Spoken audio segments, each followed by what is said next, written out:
A gente vai falar sobre um bem natural que não é novo, o petróleo é de muitos milhões de anos atrás, né?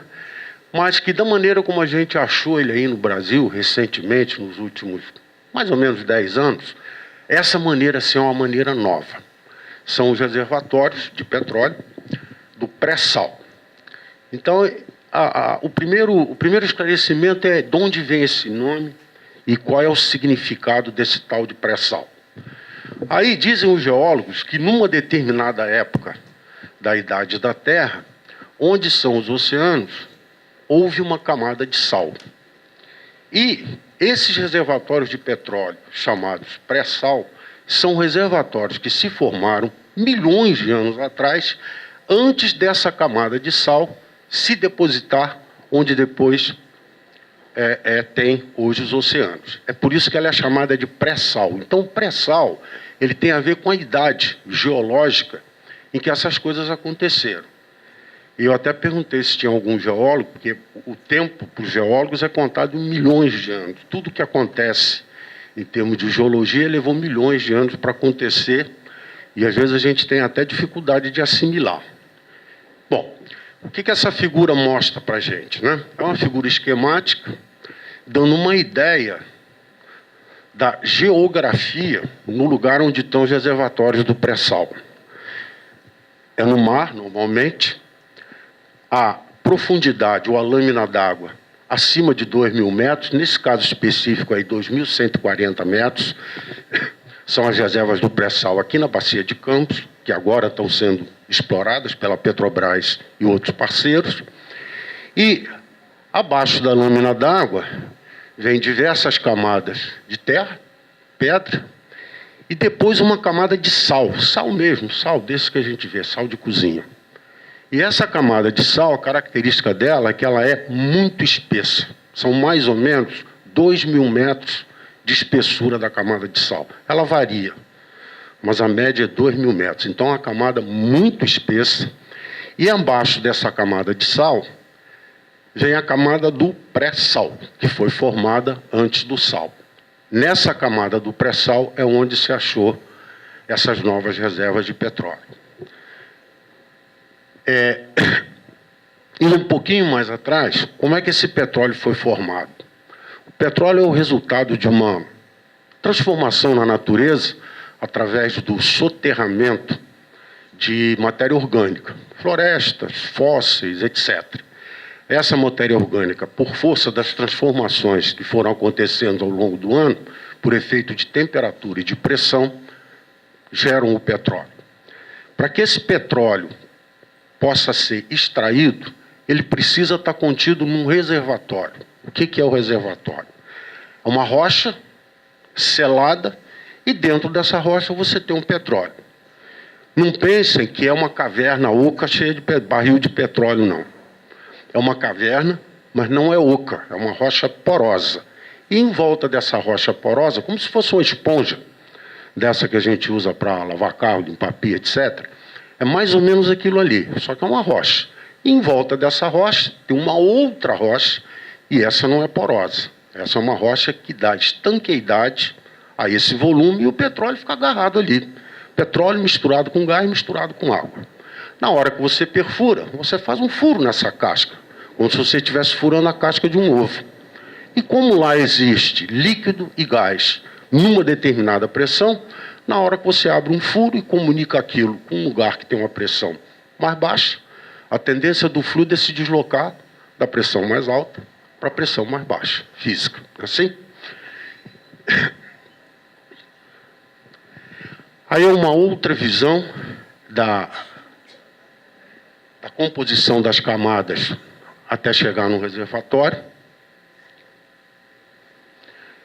E ainda aí um pouco de geografia. Onde é que estão as reservas de pré-sal já descobertas no Brasil? Elas estão principalmente nessa região que a gente chama de Bacia de Santos. Na verdade, ela não é em Santos, né? É aí no litoral, um pedaço em frente a São Paulo, um pedaço em frente ao Rio de Janeiro, e porque a outra bacia mais ao norte, mais antiga, é a bacia de Campos. Então, essa aqui recebeu o nome de Bacia de Santos. Então, os reservatórios do pré-sal estão localizados ali e alguns campos são nomes que vocês, com certeza, já leram no jornal, já viram na televisão, já ouviram no rádio, enfim. Os primeiros campos que foram descobertos foram Tupi e Iara. Tupi mudou de nome, agora é Lula. Iara mudou de nome, é Sapinhoá, mas, enfim, são aqueles reservatórios ali. E é interessante falar dessas quantidades aqui. Tupi é um campo que tem uma reserva provada que vai de 5 a 8 bilhões de barris. E Iara vai de 3 a 4 bilhões de barris. Vocês sabem o que é um barril de petróleo? Qual é o volume que caracteriza um barril de petróleo? Não? Um barril de petróleo é um barril. O tamanho é o tamanho de um barril. A analogia é perfeita. Só não espera que você vai encontrar no fundo aquele monte de barril empilhado. Para você fazer 1 metro cúbico, você precisa de 6 barris, aproximadamente. Então, essa é a relação de volume. E, mais recentemente, foi descoberto um outro bloco, que é o campo de Libra. Libra, sozinho, tem reservas estimadas, não são provadas ainda, que vão entre 8 e 12 bilhões de barris. Para vocês terem ideia do que é 12 bilhões de barris, isso aí representa 2/3 das reservas que a Petrobras tem provadas. Então, é quase aquilo que a Petrobras tem provado para explorar daqui para frente. Então, é um reservatório gigantesco de petróleo de muito boa qualidade e que a Agência Nacional de Petróleo vai botar em leilão em outubro desse ano. E espera-se que daqui a 5 anos esse campo de Libra comece a produzir petróleo e trazer benefício para a sociedade. Aonde tem reservas desse tipo espalhadas pelo mundo? Será que esse privilégio é só brasileiro? Deus é brasileiro e bondoso com a gente, mas nesse ponto ele foi generoso com os outros também. Então existem reservatórios desse tipo no Golfo do México, onde existe uma atividade petrolífera muito intensa, principalmente ali na costa pertence aos Estados Unidos, e no México também. Existe no litoral brasileiro e existe no litoral da África. A região sob exploração onde tem reservas do pré-sal mais conhecida é Angola. Em Angola, a geologia da costa angolana é bastante parecida com a nossa. Depois tem também no Mar Cáspio e tem também no Mar do Norte, entre a Inglaterra e a Noruega. Mas nada, pelo menos por enquanto, se compara às reservas brasileiras. Na verdade, o Brasil conseguiu sair na frente na tecnologia necessária para explorar essas reservas. Vocês poderiam perguntar, mas agora que descobriram esse negócio, que tem esse tal de pré-sal aí, esses reservatórios debaixo da camada de sal? Não. A suspeita de que esses reservatórios existiam é uma suspeita mais velha do que eu, e eu já sou velho. Mas por que isso aí nunca ninguém meteu a mão nisso aí? Porque não existia tecnologia disponível, ninguém conseguia visualizar que tipo de sonda seria capaz de perfurar 2 quilômetros de rocha salina sem que essa rocha desmoronasse. Porque é sal, é uma pedra de sal. O sal é frágil, né? Você pega uma pedra de sal, aperta lá com a mão, ela desmancha na sua mão. Como é que você vai fazer esse furo e garantir que esse negócio não vai desmoronar? Como é que você vai dar estabilidade a essa etapa da construção do poço? Mas a tecnologia veio evoluindo e chegou num ponto que o sonho virou realidade. Quer dizer, a sísmica já tinha detectado que esses reservatórios existiam. E aí você faz um monte de análise, pena que não tem nenhum geólogo aí, senão eles iam ensinar para a gente como é que é. Mas depois desse monte de sísmicas, estudos, simulações em computadores enormes, eles calculam a probabilidade de que num determinado lugar, onde tem uma bacia sedimentar, uma bacia que foi formada com os tais florestas que foram soterradas milhões de anos atrás, então determina-se a probabilidade de ali você encontrar petróleo. Bom, entre a probabilidade e a certeza só tem um jeito, é fazer o furo. Aí gasta-se um monte de milhões de reais para botar uma sonda lá, se for no mar, esse monte é um monte mais alto ainda, né? E aí faz o furo e aí acha. Achou? Está resolvido? Ainda não.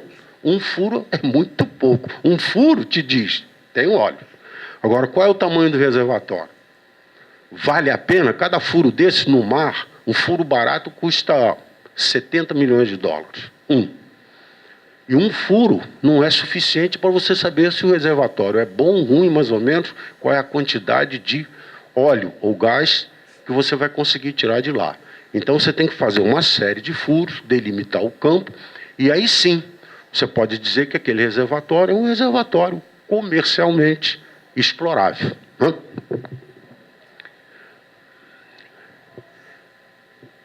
Bem, falando ainda um pouco da história, né? Esse avanço tecnológico que permitiu a tecnologia chegar na exploração do pré-sal, olha como é que esse negócio começou bastante tempo atrás e como é que essa evolução aconteceu. Ali tem um pão de açúcar, 709 metros de altura. Para dar uma ideia de escala, fazer uma comparação fácil.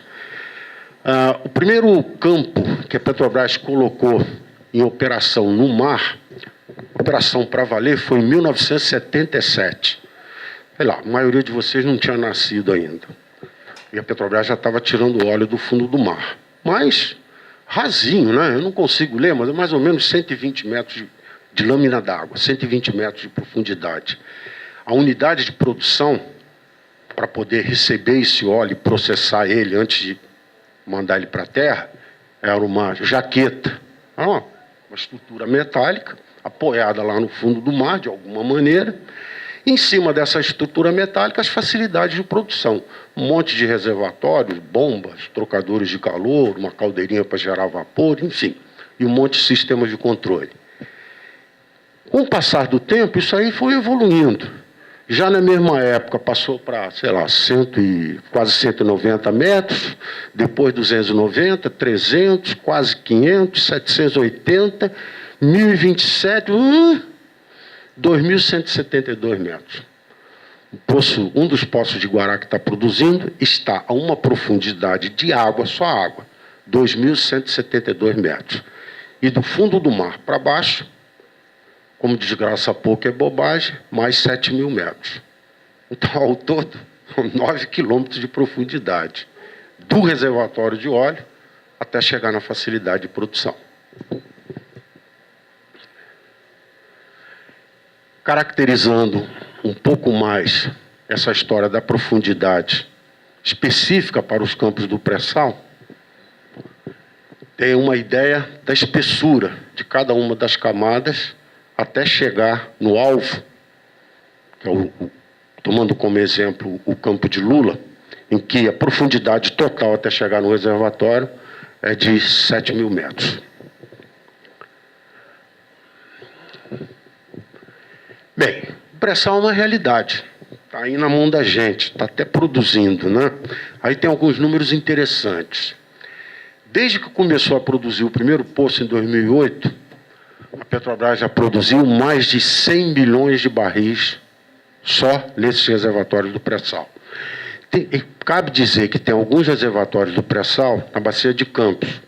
São campos que já estavam produzindo e que o pessoal descobriu e disse, pô, mas aqui embaixo também tem camada de sal, só que é mais funda. Vamos furar? E aí, que surpresa agradável. Furou um pouco mais e achou reservatórios abaixo da camada de sal também na bacia de Campos. Então, essa produção de 100 milhões de barris é a produção total de todos os reservatórios do pré-sal, aqui na bacia de Santos e mais ao norte na bacia de Campos. A produção diária hoje no pré-sal é 300 mil barris por dia. O Brasil está produzindo mais ou menos 2 milhões de barris por dia. Uma briga para manter esses 2 milhões. Então, 300 mil barris por dia no pré-sal é 15% da produção. Já é um número bastante significativo. E O que se deseja é que esse número aumente muito nos próximos anos. 2017 tem uma meta significativa e 2020, se não me engano, é 1 milhão de barris. Quer dizer, adicionar a produção atual mais 50% até 2020, que na indústria de petróleo é considerado um prazo bastante apertado até. Os investimentos da Petrobras no pré-sal vão chegar a 52,2 bilhões de dólares até 2017, de acordo com o último plano de negócio que a Petrobras publicou para o mercado. Ainda algumas informações interessantes. E algumas aí são bem interessantes para vocês. A produção, 300 mil barris por dia no pré-sal. Mais de 88 mil pessoas foram capacitadas para atuar na indústria de óleo e gás. Essa é a realidade que vocês têm pela frente. A demanda por mão de obra especializada é enorme. Cresceu absurdamente nos últimos anos. Por quê? Porque tem muito o que fazer. Em que área? Em todas as áreas. Não só na área de engenharia. A indústria do petróleo precisa de gente preparada de todas as áreas, até dos psicólogos. Ela é psicóloga. Até dos psicólogos. Então, a demanda de mão de obra cresceu enormemente. E aonde é que está essa mão de obra preparada? Não tem escassez, está faltando. As universidades não conseguem produzir. Não vamos discutir as razões, o povo tem pouco acesso, tem pouca universidade, tem pouca vaga, o professor é ruim, enfim. Os alunos não querem nada, tem de tudo. Mas não é esse o foco da questão que eu quero trazer para vocês. O que eu quero trazer para vocês é que existe uma demanda enorme por gente qualificada. E quando existe essa demanda e os meios institucionais não são capazes de preparar a mão de obra qualificada para atender a demanda, qual é a alternativa que a indústria tem? É ela se mexer e arrumar formas de promover a especialização das pessoas que ela vai precisar. E nisso, de novo, está a Petrobras na frente, né? E aí vão ser qualificadas no setor petróleo até 2014 212 mil pessoas, de 135 categorias profissionais. Mas vamos voltar a explorar esse assunto um pouquinho mais na frente, no último slide. Ainda num trabalho da Petrobras, investimentos da ordem de 7 bilhões de reais para incentivar empresas. Quer dizer, você faz o desenvolvimento tecnológico, claro, você precisa de gente capacitada, mas precisa de produtos, precisa de empresas investindo em pesquisa e em desenvolvimento de novos equipamentos. Então, isso aí é um gasto que foi feito através de um financiamento da Petrobras.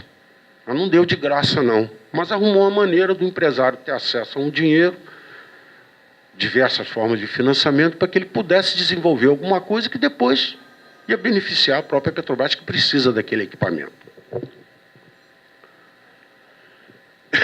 Bom, falei muito da Petrobras, porque a Petrobras é o carro-chefe da produção de petróleo no Brasil, não? Agora, e nós, Oceanirium? Tem que fazer um pouco de propaganda caseira também, né? Qual é o papel da Oceanirium nessa história toda? O que nós fazemos? Quais são os serviços que a gente presta para a indústria do petróleo? Quais são os equipamentos ou os produtos que a gente fornece para a indústria do petróleo? Então, antes de chegar lá, um conceito fundamental. Basicamente, o que você precisa é arrumar uma forma de transportar o óleo. Está lá no poço, no fundo do mar, e do fundo do mar para baixo, sei lá, umas quantos quilômetros, é tirar aquele óleo de lá e trazer ele para cima. E, em algum lugar, processar esse óleo, separar a água, separar o gás e depois dar destino para ele. Então, o que você precisa fazer, fundamentalmente, é conectar o poço com uma unidade de produção, né? Então, essa figura esquemática aí, ela é extremamente simplificada, mas ela mostra fundamentalmente essas duas funções. É o poço, que é o elemento produtor, lá no fundo do mar, e a unidade de produção. A unidade de produção Eu mencionei... Nossa, estou atrapalhado aqui. É muito botão.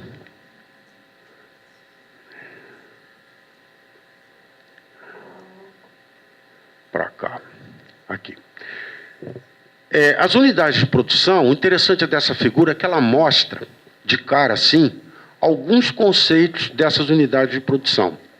Então, aquela primeira, mais da esquerda, ela está colocada numa posição em uma lâmina d'água mais rasa.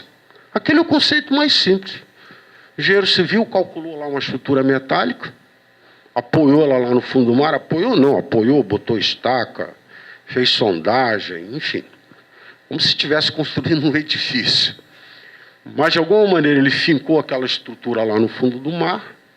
E, em cima daquela estrutura tem as facilidades de produção, uma planta de processo, onde tem todos os equipamentos que vão processar o fluxo de óleo misturado com gás, misturado com água, que chega na unidade de produção. Agora, como é que interliga a plataforma com o fundo? Preciso de um tubo, preciso de um duto, não é? Então, fundamentalmente, para você fazer essa conexão, você precisa de um tubo, algum tipo de tubo que seja capaz de transformar o fluxo que está saindo lá do poço para a unidade de produção que está aqui em cima. Mas o tubo só não é suficiente, você precisa mais alguma coisa. Essa mais alguma coisa são os umbilicais. O que é que são os umbilicais? O umbilical é um feixe de cabos elétricos e mangueiras hidráulicas. E o nome tenta dizer alguma coisa para a gente, né? Qual é a função do cordão umbilical quando o bebê está na barriga da mãe? Ele dá vida? Ou ele controla a vida? Ele leva alimento, né? Pois é, esse umbilical aí faz mais ou menos a mesma coisa. Ele leva energia elétrica para acionar algum equipamento elétrico lá dentro do poço. E, às vezes, esse equipamento elétrico está lá no fundo, uma bomba centrífuga submersa para fazer bombeio, quando o petróleo está com preguiça de subir sozinho, né? Precisa levar energia elétrica lá. Tem que levar um cabo elétrico, energia elétrica até lá no fundo. Essa energia elétrica vai para um condutor elétrico dentro de um feixe. Você precisa operar uma série de válvulas que vão na cabeça do poço. Na cabeça do poço vai instalado um equipamento chamado árvore de Natal. A árvore de Natal faz o controle do fluxo. Se você tiver um acidente, um blowout, precisa fechar aquilo muito rapidamente. Como é que fecha? Não é xingando a válvula. Tem que operar a válvula de alguma maneira. Essa operação é através de sistemas hidráulicos, e esses sistemas hidráulicos precisam receber energia de algum lugar. É lá de cima da plataforma, através de mangueiras que levam pressão hidráulica para os atuadores, e os atuadores exercem uma determinada função mecânica. Fecha a válvula, abre a válvula, vira isso, vira aquilo. Então, os umbilicais são a maneira, a forma que a gente tem de levar energia de ativação e energia de controle para você poder controlar as funções regulatórias que você tem na cabeça do poço e manter a produção sob o seu governo e não sob o governo da natureza. Se você deixar o poço produzir por conta da natureza, a catástrofe é iminente, porque a natureza é rebelde, você está lá perturbando o descanso dela, né? Você vai lá perturbar, ela vai reagir contra você. Então você tem que ter mecanismo para poder fazer esse controle. E é através dos umbilicais que a gente faz isso. Nós vamos mostrar já um umbilical. Mas antes disso, esses conceitos que estão aí são muito interessantes. Conforme a gente vai avançando na profundidade, a maneira de você sustentar a unidade de produção tem que mudar. Quando é raso, 100 e poucos metros, 200 metros, 300 metros, 400 metros, tem uma plataforma fixa, uma estrutura metálica, aqui em Campos, que tem 400 metros de altura. Imaginou construir um negócio desse, num estaleiro, igual tem um monte aqui em Niterói, botar em cima de uma balsa, tamanho do guindaste para pegar uma plataforma de 400 metros de comprimento? 400 metros, gente, é muito metro.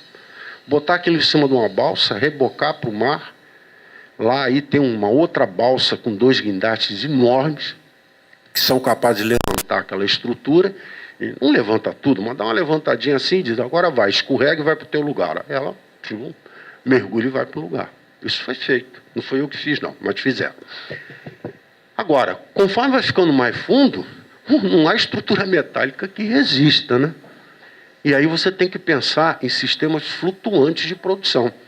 Ainda bem que o Arquimedes, em algum tempo lá no passado, inventou a tal da lei do empuxo, né? Que obriga certas coisas a flutuarem quando elas têm um volume de líquido que elas deslocam. Né?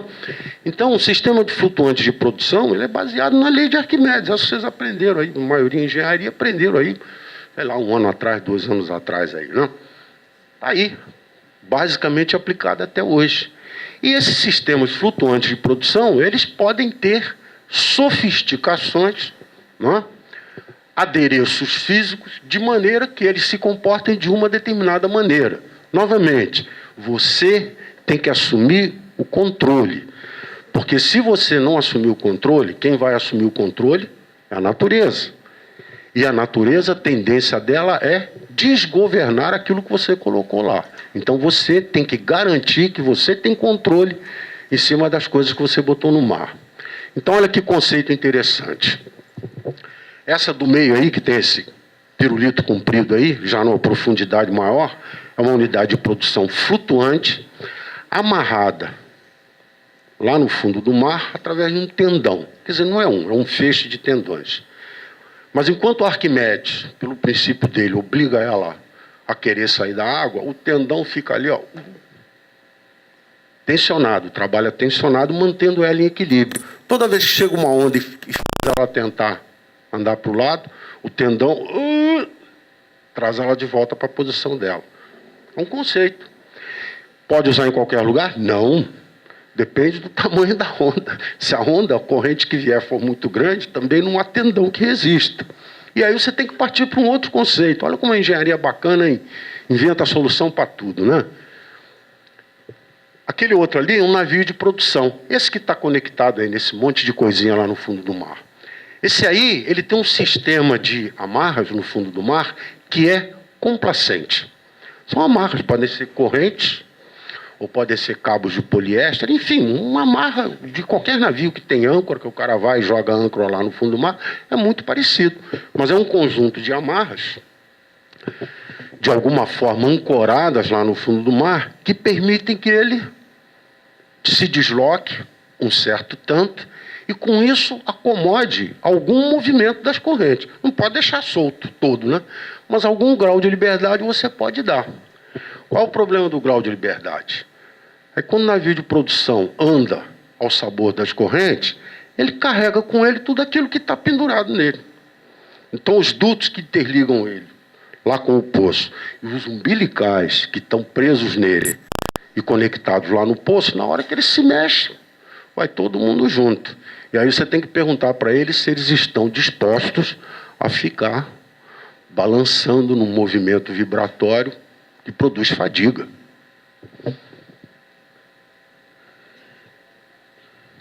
Bom, finalmente um umbilical. Uma seção reta, né? Então a gente tem na parte bem central um miolo formado por condutores elétricos. Ali vai a eletricidade em diversos níveis de potência, para diversas finalidades. Em volta, um conjunto de tubos. Esses tubos podem ser mangueiras de plástico resistentes, que resistem a alta pressão, ou podem ser tubos de aço. Tubo de 0,5 polegada de diâmetro, 3/4 de polegada, de parede fina, por onde a gente vai mandar fluido hidráulico para exercer funções hidráulicas, e eventualmente até fluido de injeção química. Você produzir o petróleo não é tão simples assim do jeito que eu botei ali, né? Tem contaminante, tem isso, tem aquilo, tem estimulante, acidulante, enfim. Então, de vez em quando, a gente tem que fazer a injeção de algum produto químico dentro do poço. Uma maneira de você fazer a injeção é usar um desses tubos do umbilical para fazer essa injeção. E você precisa, claro, de alguém para resistir aos esforços, né? Imagina, 2 quilômetros de profundidade. Aí você pega um umbilical por uma ponta e pendura ele lá no navio. E a outra ponta, Você prende lá no poço. Pô, ele pesa, né? Não é de graça. Está certo que tem um empuxo aí do Arquimedes tentando fazer ele flutuar um pouco. Mas se o peso dele for maior que o empuxo, ele vai ficar, primeiro, tracionando o navio. Inevitável. E segundo, tracionando a si próprio, né? Submetido ao peso próprio dele. Então, alguma coisa você tem que fazer para dar rigidez a ele, para que ele possa resistir a essa tração. Aí vem a armadura. Então, um conjunto de arames, de aço, no futuro de compósitos, que vão exatamente resistir a esse esforço de tração, que é a ação do peso próprio do umbilical e a ação também do tranco que o navio dá ao longo do comprimento dele, porque o navio está se mexendo e a extremidade do poço lá no fundo do mar, essa não está se mexendo, está fixa lá no fundo do mar, né? Então, o tempo todo ele está sendo tracionado, flexionado, às vezes até torcido um pouco, que é indesejável.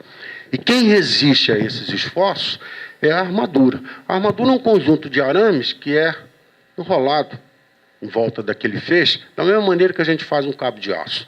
É como se você pegasse um monte de arames e torcesse, e aí o resultado, depois de torcido, é alguma coisa que tem consistência e tem uma resistência à tração maior do que cada um daqueles fiozinhos.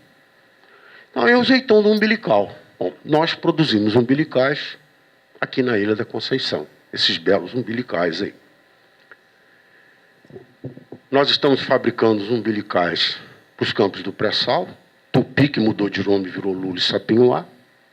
São 250 quilômetros de umbilical que nós estamos produzindo. Aliás, já entregamos, sei lá, quase a metade. E até 2014 a gente vai terminar essa entrega. E esse é o maior contrato único de produção de umbilicais que nós temos no mundo. Nós fabricamos umbilicais aqui no Brasil, em Niterói, fabricamos na Inglaterra, em Rosyth, e fabricamos na Flórida, num lugar chamado Panama City. São 3 fábricas. Mas o maior contrato individual que nós temos é esse aí, para fornecer os umbilicais do pré-sal. Esses umbilicais eles têm um desafio tecnológico enorme e encantador. Porque tudo no pré-sal é maior, tudo é mais rigoroso, porque é mais fundo, as tensões são maiores, os diâmetros são maiores. Então, tudo aquilo que a gente tinha na fábrica, que funcionava há 15 anos para fazer o que a gente vinha fazendo, precisou ser repensado, redimensionado, reestudado, modificado e, eventualmente, até refeito para poder fabricar um umbilical que se aplica a essa nova demanda tecnológica que é o pré-sal.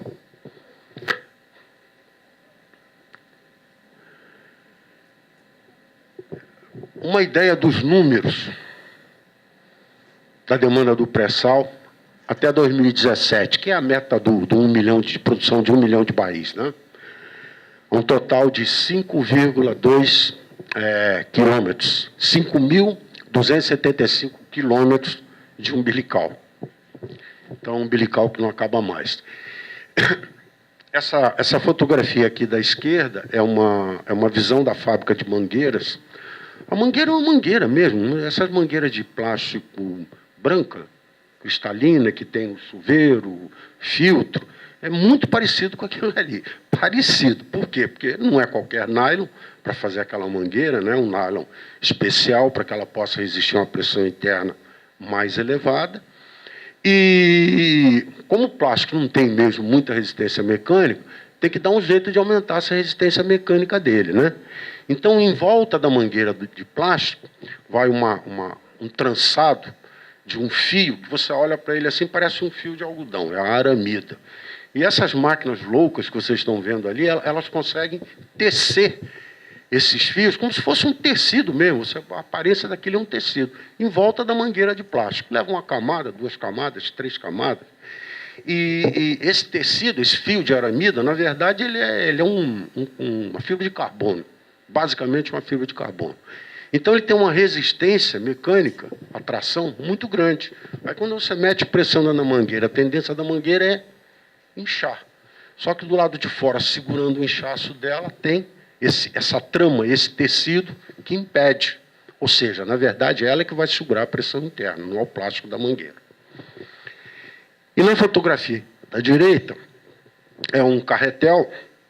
Isso aí vai sendo produzido como se fosse um fio, uma fábrica de cabos elétricos. E você vai produzindo, os comprimentos são grandes, 2 quilômetros, 3 quilômetros, 5, enfim. Cada umbilical desse é feito no tamanho certo para ser instalado num determinado lugar da plataforma ao poço. E conforme ele vai sendo produzido, ele vai sendo enrolado num carretel. E cada operação que você faz, você desenrola o carretel, quer dizer, ele vai saindo do carretel e vai sendo processado em uma determinada máquina. E lá na frente, depois dessa determinada máquina, ou desse processo de produção, tem um outro carretel, bobinando e recolhendo. Terminou aquela operação, o mesmo carretel muda de posição e entra num segundo processo de fabricação e assim vai. Então, depois que está pronto, a aparência é aquilo ali, ó, aquele tubo amarelo que vocês estão vendo ali, aquela serpente ali, ela está bobinada naquilo que a gente chama de uma cesta, é um carretel de dimensões muito grandes e horizontal, e que você vai fabricando e armazenando, e depois, conforme você vai retirando, você corta no comprimento que você quer e instala os conectores. É a maneira que você tem de conectar um umbilical na plataforma. E lá no fundo, imagina, né? Deve ter um terminal aí para poder botar o fio na tomada, né? Que tomada é essa? É uma loucura, porque é um monte de cabo elétrico e um monte de tubo trazendo pressão de óleo. Então, é um conector complicado, mas é um conector. Bom, o que mais que o Oceanirium faz? Só um umbilical? O umbilical é um carro-chefe, digamos. Aliás, divide, tem 2 carros-chefes. Um é um umbilical e o outro são os ROVs.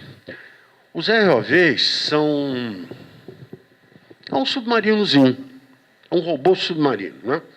Ele é um submarinozinho e a função desse submarino é fazer ou intervenções, uma intervenção mecânica. Ele tem um braço com força, né? E ele é capaz de aplicar um movimento de rotação, ele é capaz de puxar, ele é capaz de empurrar, ele é capaz de fazer força, é um braço mecânico. Então, uma das funções é essa, e a outra função é fazer monitoramento. Você pode acoplar uma câmera de televisão, você pode acoplar um sonar, você pode botar só iluminação. E ele é operado remotamente, é um veículo submarino operado remotamente. Ou seja, o piloto do ROV fica sentado lá em cima na unidade de produção, a sala de controle dele, na frente de um painel com um joystick. E com o joystick ele controla tudo aquilo que o ROV tem que fazer. E o ROV, ligando o ROV ao painel de controle, tem um umbilical. O umbilical leva a mesma coisa, potência hidráulica e potência elétrica. Esses umbilicais nós fabricamos, esses ROVs nós fabricamos os nossos próprios ROVs. Aqui no Brasil a gente fabrica uma pequena parte deles ainda. A ideia é fabricar mais. Mas a fábrica mesmo de ROV, ela fica nos Estados Unidos, ali é Louisiana, um lugar chamado Morgan City. E eu ainda não fui lá, estou para ir. Mas é muito bacana, porque é uma fábrica de robô, né? Então, robô é um negócio bacana, né? Tem até um monte de filme aí que até dá o que pensar, porque fica dizendo aí que, quem sabe, uma hora eles se dão autointeligência ou arrumam um computador que dá inteligência para eles e aí eles vão começar a ameaçar a gente seriamente. Mas não nesse caso. A grande vantagem do ROV é que ele vai aonde o ser humano não vai. O mergulho mais profundo que um ser humano é capaz de fazer são 300 metros de profundidade. A partir de 300 metros, a história lá da compressão, descompressão, embolia gasosa, o ser humano não consegue fazer. O ROV vai onde você quiser. A gente tem ROV que vai até 3.000 metros de profundidade. Então, ele é uma extensão do ser humano que faz um monte de serviço em todo o ambiente submarino. E algumas coisas estão mostradas nessa figura. Alguns equipamentos lá no fundo do mar que, eventualmente, podem precisar de uma intervenção na hora de fazer a instalação do equipamento ou depois, ao longo da vida dele. Tem que fazer a inspeção, tem que fazer a manutenção, e aí você pode fazer isso tudo com ROV. Nós temos no Brasil 31 ROVs, trabalhando aí ao longo da costa para diversos clientes, Petrobras, empresas de perfuração. Pra vocês terem ideia, toda sonda de perfuração que está fazendo um furo tem que ter pelo menos um ROV grudado nela, tomando conta, observando o tempo todo o que está sendo feito lá. A hora da perfuração é um momento crítico em termos de segurança do reservatório, onde você corre o maior risco de ter vazamento, né? Vazamento catastrófico, é na hora da perfuração. Então, é uma operação que se faz com muito cuidado e com muita supervisão. E é um robozinho desse que vai lá fazer essa supervisão. Aí a sala de controle, uma vista do painel de controle, e ali o dito cujo. Ele tem propulsão própria, ele tem hélices, 4, 8 hélices, você leva pressão hidráulica ou energia elétrica e ele sai andando lá no fundo do mar. Bom, aí são algumas fotos ilustrativas, mostrando operações diversas, levantamento de um tubo, um ROV em operação, um sistema de BOP entrando dentro d'água, enfim. Nada assim que... Bom, agora o que é legal para vocês é essa mensagem aí. Então, voltando àquela história da qualificação, da demanda, né? Mais alguns números. Em 2007, o pré-sal foi consagrado, virou adulto. E adúltero, começou a produzir. Recentes descobertas aumentam o potencial de oportunidade. O pré-sal é uma coisa que a gente descobriu o iniciozinho dele. Tem muito mais que vem por aí. Eu provavelmente não vou ver, mas vocês vão ver. Espera-se que só isso aí gere 500 mil vagas de emprego até 2020. Essa é a projeção. Novas especializações são necessárias, porque os desafios são crescentes. E, de novo, não é só na área de engenharia. Precisa de material novo, precisa de gente nova, precisa de computador novo, precisa até de metodologia para ensinar nova, né? Hoje vocês devem ter sei lá, prova, apostila, que vocês recebem por e-mail, no iPad. E aí não precisa do livro, enfim, faz ensino programado. Pô, quando eu estava na faculdade não tinha nada disso, uma régua de cálculo desse tamanho, e era caderno e lápis. Quer dizer, coisas que 40 anos depois, porra, isso existiu. Então, precisa de conhecimento novo de todas as áreas. Isso aí é um desafio para a sociedade como um todo, não é um desafio para a engenharia e para a geologia. Os conhecimentos necessários são interdisciplinares. Você tem que misturar todos os conhecimentos para poder chegar onde você chegou. O conhecimento de uma língua estrangeira ajuda um bocado. Às vezes é essencial. Se você vai trabalhar numa empresa que tem um relacionamento muito forte com o exterior, é bom você conseguir falar a língua daquela empresa, porque senão você tem dificuldade de se comunicar. As pessoas têm dificuldade de te entender e você tem dificuldade de se explicar. E uma última informação é um programa de capacitação específico que está aí ao alcance de todo mundo. Esse programa, o PROMIMP, começou sendo um programa da Petrobras, depois virou um programa do governo. E esse programa foi criado quando se identificou que a demanda que vinha por aí no setor petróleo era uma demanda muito expressiva e que as instituições já estabelecidas não teriam condição de dar conta, de qualificar tanta gente. O primeiro alvo era profissionais de nível técnico, que era o que mais faltava. Então, criou-se esse programa para qualificar profissionais de nível técnico. Mas depois ficou claro também que não faltava só pessoal de nível técnico, não. Faltava de engenharia, de química, disso e daquilo. Então, o programa hoje é um programa mais amplo, né? Aí eu achei que valia a pena juntar umas poucas informações, e tem ali o site onde vocês podem conseguir mais um monte de informação, para quem achar que vale a pena tentar uma qualificação adicional. na hora que se formar, vou procurar trabalho, não vou procurar trabalho, ou quem sabe dá para eu estudar mais um pouco, me contentar com uma bolsa pequena, mas, enfim. E por isso eu juntei essas informações aí. Os cursos são gratuitos, tem curso para o nível básico, para o nível médio e para o superior. Quase 200 categorias profissionais, uma porção de cidades, uma porção de estados, e a maioria deles em convênio com universidades, com escola técnica. Os alunos têm que ser brasileiros maior de 18 anos, são selecionados em processo de seleção pública, quer dizer, tem uma prova, é como se você tivesse... você faz um concurso, né, uma prova para se habilitar, e quem não estiver trabalhando ganha essa bolsa aí. Quem estiver trabalhando não ganha nada, mas quem estiver trabalhando ganha a bolsa. Agora, o importante é que o curso é de graça, né? Já se qualificaram mais de 90 mil pessoas com investimento de, sei lá, quase 300 milhões de reais. Então, essa aí é uma informação, né? Certamente, se vocês saírem procurando, deve existir outros programas de capacitação no setor petróleo que vocês vão encontrar.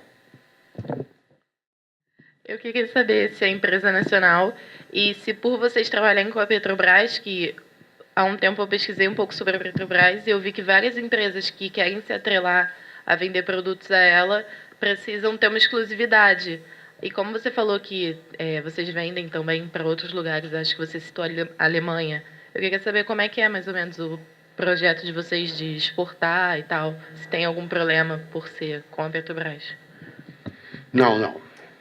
Nós não temos nenhum acordo, nem isso faz sentido, nenhum acordo de exclusividade de fornecer para a Petrobras. Até porque, né, no caso específico dos umbilicais, tem mais duas indústrias de porte que fabricam o mesmo umbilical que a gente fabrica. Né? Então, nem a Petrobras dá exclusividade de que vai comprar só da gente, e nem nós temos a obrigação de fornecer só para ela. Só para você ter ideia, a Shell tem um desenvolvimento aqui na Bacia de Campos. Nós fornecemos para a Shell. Mas por uma conveniência de otimização de fabricação, porque ficava mais barato, esse umbilical nós estamos fabricando na nossa fábrica na Flórida. Estão vindo de lá para ser instalados aqui no Brasil. E, eventualmente, a gente faz alguma coisa que vai para fora também. Então, não tem esse tipo de coisa. Ok? A sede da empresa é aqui no Rio de Janeiro?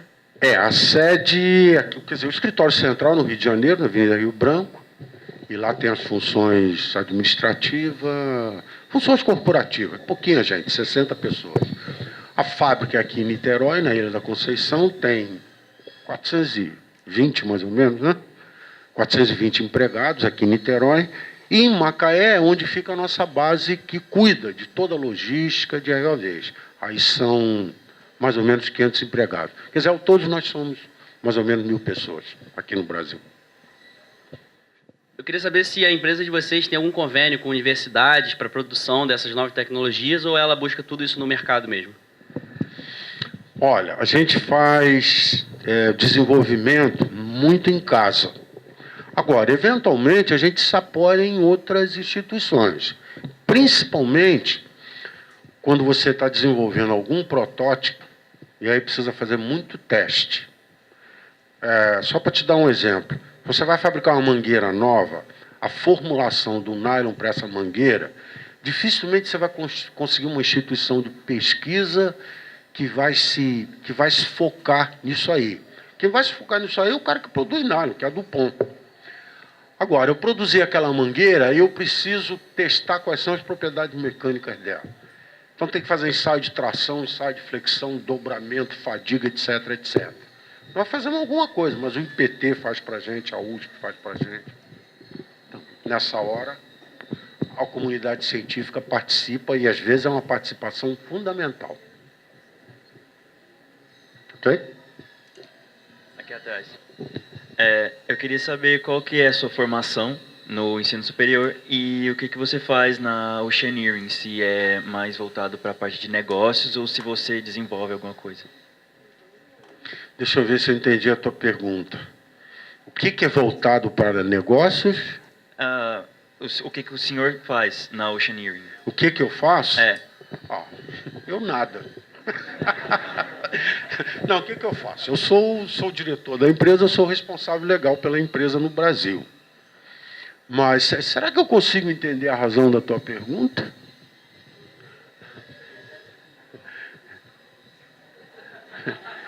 Não, é importante para mim, eu acho que eu sei a resposta, mas vamos ver se eu... Então, é porque todo mundo aqui é universitário, eu acho, e eu acho que a gente queria saber o que o senhor fez na sua vida acadêmica e o que você faz agora, se condiz com a engenharia e essas coisas, entendeu? Rapaz, meu CREA é 29041T. Eu sou engenheiro, porra! E vou morrer engenheiro. Você não viu? Eu falei do Arquimedes, eu fiquei até arrepiado. Eu lembro dele até hoje. Quer dizer, hoje... Não, foi uma ótima pergunta sua, porque uma coisa é você... Isso aí me remete muito ao meu tempo que eu dava aula, né? Você, para ensinar, para dar aula, claro que você tem que estudar igual um condenado. Tem que estudar muito, tem que ter conhecimento. Não pode largar o livro nunca, tem que estar sempre com o livro debaixo do braço. Agora, além de andar com o livro debaixo do braço e estudar muito, né, você tem que passar, para quem está te ouvindo, a tua experiência, aquilo que você fez, e não só aquilo que você leu no livro. O livro é teu amigo inseparável. Tem que andar com ele até o túmulo, até morrer. Você vai andar com o livro debaixo do braço. Mas é importante você poder dar um depoimento daquilo que você viveu. Né? E no meu caso, eu fui muito feliz. Eu sei reclamar da minha trajetória profissional. Eu sou um mal agradecido com todo mundo que me ajudou e com Deus. Porque eu sou engenheiro mecânico, trabalhei como engenheiro, fazendo conta, engenheiro mesmo, refinando petróleo, e, enfim, fui galgando posições gerenciais, e até hoje eu tenho essas malditas recaídas que eu não esqueço o número do meu CREA, não esqueço Arquimedes, não esqueço física, tem um monte de coisa que eu ainda lembro. Ou seja, um engenheiro pode ser diretor de uma empresa sim. E não é só engenheiro, qualquer profissão. Qualquer profissão. O que precisa, aquilo que está ali, ó. Sai da zona de conforto. Encara o mundo, colhe informação, pensa, processa, decide e vai em frente. Com a energia que vocês têm, o mundo é pequeno. Para mim, o mundo é muito grande. Eu tenho 63 anos. Eu queria ter 20, que era para poder fazer tudo aquilo que ainda tem pela frente aí. Não vai dar tempo. Vocês têm todo o tempo do mundo. Só precisa energia, disposição e dedicação. Sai da zona de conforto. Vai em frente. Encara o mundo de frente. Você está fazendo engenharia química? Engenharia química é você ter essa mancha no seu currículo. É uma pena, mas... Brincadeira aqui. Eu trabalhei na Petrobras, no refino. Né? E vou te dizer a minha história com a engenharia química. Aí, quando eu fui fazer o curso, me formei e fui fazer o curso da Petrobras, um engenheiro mecânico, né? Aí cheguei lá no tal do curso, era um ano inteiro de curso, e dividido em, como se fossem quatro trimestres. E cada trimestre tinha um conjunto de disciplinas. Aí apareceram lá as disciplinas no primeiro trimestre, estudando igual um condenado, o dia inteiro, todo dia, sábado, domingo, feriado, e porra... E aí conversava com o coordenador, né? Porque eu tinha feito uma engenharia mecânica de processo de fabricação. Eu, na verdade, lá no meu background acadêmico, é engenharia de fabricação. Eu cheguei lá e começa bomba, turbina, compressor, o que é isso? Conhecia, mas assim, muito pouco, né? Enfim. Começaram a aparecer as matérias, aí eu conversava com o coordenador e dizia, quando é que eu vou aprender a calcular esse negócio assim, né? Aí ele dizia para mim, não, isso aí você não vai aprender a calcular. Como não? Não vai. Quem calcula isso aí são os engenheiros de processo. Seus colegas ali do andar de cima. Os químicos? Os químicos. Na Petrobras, o químico é chamado de engenheiro de processo. Aí dizem, isso aí é o químico que o processo que vai fazer. Tá bom. Mas dali um mês, numa outra conversa, e quando é que eu vou aprender a calcular aquilo assim? Não, isso aí você não vai aprender nunca, porque isso aí são os químicos. Aí um dia eu falei para ele, porra, eu sou um engenheiro químico frustrado, que eu queria fazer aquilo ali. E aí eu fui trabalhar numa refinaria, né?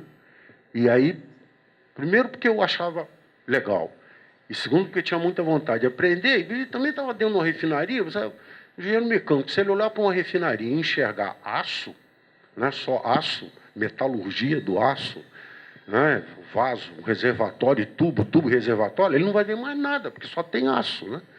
Então é legal você tentar entender o que está acontecendo dentro do tubo, ou dentro do reator, ou dentro do forno, ou dentro do trocador de calor. E aí é a engenharia de processo, que é muito bacana, eu acho, muito bacana.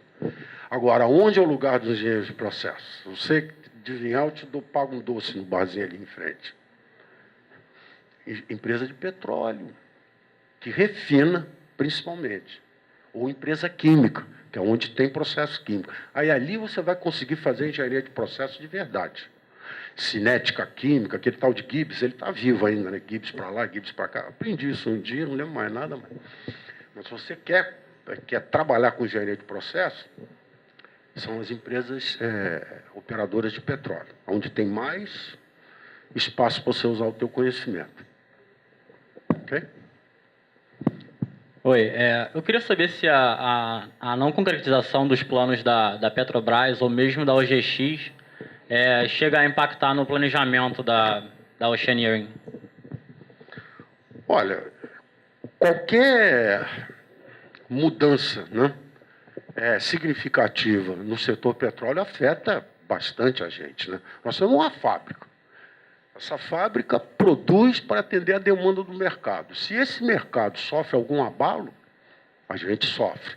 No caso específico nosso, aliás, não é só o nosso, sei lá, 80% da indústria do petróleo do Brasil tem uma situação parecida com a nossa. O maior cliente é a Petrobras, que por todas as razões históricas e de competência, enfim, é realmente a detentora do mercado, né? Tem os outros parceiros, mas a Petrobras é que lidera os projetos, ou tem as outras empresas já produzindo, mas ainda numa escala muito pequena.